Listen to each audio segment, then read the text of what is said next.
Today we are going to talk a little bit about the lighter side of history that still has extraordinarily importance and symbolism that dates back over 1,000 years of pomp, ceremony and tradition. I thought, why not talk about the upcoming coronation of Their Majesties King Charles III and Queen Camilla? Why not talk about the British Coronation? That's why I'm dressed like I am. The one and only kingdom in Europe that still holds this amazing spectacle.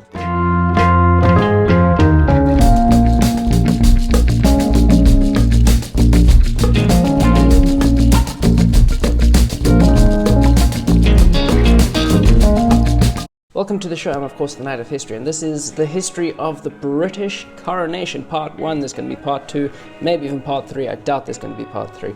However, in Part 2, we are going to explain what to expect in the ceremony, what you can expect to see on Coronation Day. I say expect because it hasn't happened yet. So please don't forget to like, comment and subscribe. Now let's actually start talking about the history of England and the British Coronation. Previously, a king only would begin their rule when they are crowned. A coronation would be used to prove to their subjects that they are the sovereign, as a way for the sovereign to accept the heavy burden of their mandated rule through God. It is a way to ensure the continuation of dynasties, or in some cases, prove that dynasties have changed. New families are on the throne.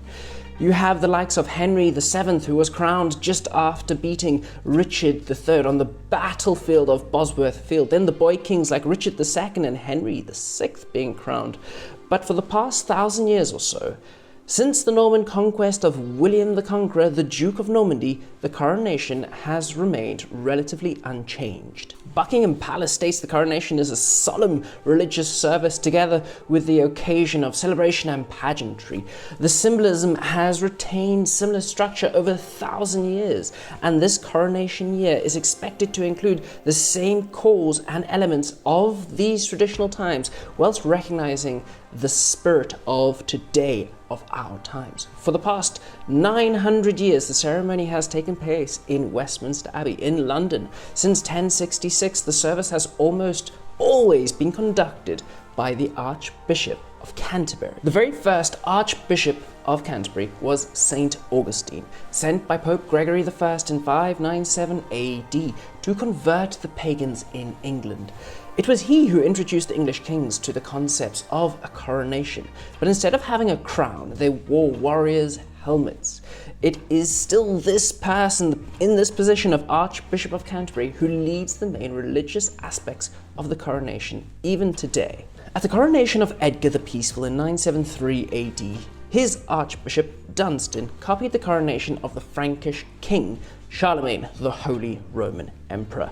And it is here that the coronation gets all of its ceremonies. It follows the same ceremonies that Charlemagne and the Holy Roman Emperor had. Step number 1, the recognition and oath, meaning that the king or queen is recognized as sovereign and they swear an oath to uphold the right and correct ideals of a good sovereign. Step number 2, this is perhaps the most religious part, most mystical part of the ceremony.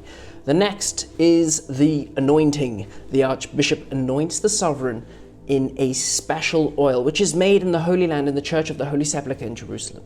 The oil is rubbed on their head, on their chest, and then on their wrists of the sovereign, so that they will always be led by God's will. Step number 3 is the investiture of the regalia, which is when the sovereign is given the crown jewels, the gowns, the rings, the orb, the scepter, the rods, all very important symbols of power which date back to ancient Egyptian times. Step number 4, the crowning. This is the part you've all been waiting for, the part where the coronation gets its name from, placing the crown on the sovereign's head. And finally, step number 5, the enthronement and homage, where the sovereign is placed on their throne, and their heirs and important subjects come pay homage to them, recognizing them as the rightful sovereign of England and Britain. Westminster Abbey has been the place where coronations have taken place since 1066, and it has seen 25 coronations just for kings, and by the 6th of May 2023, 15 double coronations for monarchs and their consorts. The first being in 1154 with Henry II and his powerfully rich wife Eleanor of Aquitaine, who insisted on being coronated by his side. The first double coronation, setting this precedent that we even see today. If the king is married and has yet to be coronated, their wife will be coronated with them, but not the other way around. If a queen is married and is yet to be coronated, their husband doesn't get coronated with them and is not made the king, but instead is offered the title of prince. This is what happened with Queen Elizabeth II and Prince Philip. There have only been 4 coronations of English sovereigns outside of Westminster Abbey, the first being Henry the Younger King in 1172, who was coronated in Winchester Cathedral. The next was Queen Berengaria, who was coronated in Cyprus while her husband, Richard the Lionheart, was on crusade. Richard III was coronated in 1216 at Gloucester Cathedral, and Edward I, whose father, Henry III, died whilst Edward was in Sicily on the way to crusade. Edward was made king straight away, because only then, when you are crowned, are you actually the king. Back then I'm talking about. This all changed with Edward I's coronation. He decided that this is absolutely not on. The very second that the ex-sovereign dies, his heir becomes the next sovereign. That is why we see the delay of coronations for planning and mourning periods today. Henry III is actually quite an interesting character, because not only did he have one coronation in Gloucester when he was 9 years old, he had a second coronation at Westminster Abbey. But before his first coronation, the regalia, the crown jewels, were actually lost at sea. But around that time, the king who built Westminster Abbey was made a saint, Edward the Confessor. All of these possessions, which were buried with him, including his crown, his scepter, his ring, and his rods, were made relics. These relics were then used as the regalia for the next few hundred years as royal jewels, but the relics weren't allowed to leave the abbey. So kings also had state crowns and battle crowns made for them, so they could wear a crown outside of Westminster Abbey. Henry III's son, Edward I, conquered Wales and invested his son as the Prince of Wales with the Welsh crown jewels, which is why today Prince William is the Prince of Wales, the title for the heir presumptive to the English throne. Edward I also attempted to conquer Scotland, but he failed. But he did manage to get the Stone of Scone back to England with him. This stone is an ancient stone where Scottish kings were once crowned.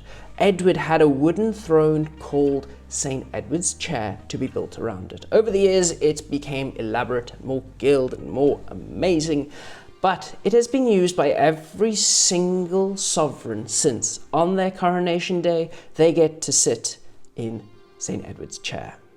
In 1377, the sovereign was Richard II, a 10-year-old boy, who needed someone to plan his coronation for him. The first Duke of Norfolk was appointed the Earl Marshal of England. Ever since then, it has been the Dukes of Norfolk's official role to plan coronations. It was the first Duke of Norfolk who actually came up with the idea of a parade through London for the people to be able to see their new sovereign, a tradition which still continues even today. Previously, kings and queens would walk barefoot to their coronation as if they were on a traditional pilgrim, but this ended in the Renaissance. But since then, monarchs have been able to have this grand procession. Part of this grand procession started with William the Conqueror. He would have the King's Champion, who was a man called Robert Mormon. The role of the King's Champion was to be a knight on horseback wearing a complete suit of armor. He would ride into the abbey and throw down his plated glove, literally throwing down a gauntlet to anyone who wished to fight the king and contest their rule. The champion would fight as proxy for the king. This amazingly only ended in 1831, and it is a hereditary possession held by Robert Mormon's family. Although the King's Champion still exists today, definitely not going to be riding on horseback in a suit of armor, but probably in a fine suit. By 1382, the Libra Regalius, or Royal Book, was created. It gives us a step-by-step guide on how to create a coronation. The guidelines are still roughly followed even today. This process did slightly change, however, when Henry VIII split from Rome, and his son Edward became the very first Protestant to have a coronation in England. By James I, 1603, he ordered that the Liber Regalius was translated from Latin into English, so it was more accessible for his subjects to be able to understand the coronation better, even though the majority of people were illiterate. A few years later, Charles I had been executed, and England became a republic under Oliver Cromwell, who had the crown jewels, including St. Edward's crown, sold or melted down to make coins. But when Charles I's son, Charles II, was invited to become king, he ordered that the regalia be made new and be as close to the originals as possible. It is these which form the main basis of the crown jewels still used even today. By the way, Charles II is also the last king to travel to Scotland for a second coronation over there. By 1689, we had the one and only occasion where two people were crowned sovereigns of England, William III and Mary II. She had a better claim to the throne, but he had more money and an army. The crown jewels were replicated and the co-monarchs were crowned together in Westminster Abbey.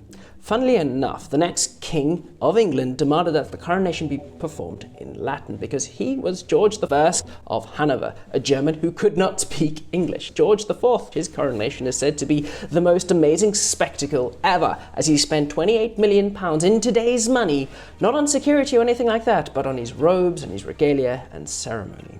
It is important that all of this pageantry is practiced beforehand because there's a lot of changing of robes, anointing, sitting in different places, the right people must place the right regalia in the right manner, etc. But back in Queen Victoria's day, for her coronation, it was clear that they didn't have enough time to practice or just didn't practice at all because no one knew what to do.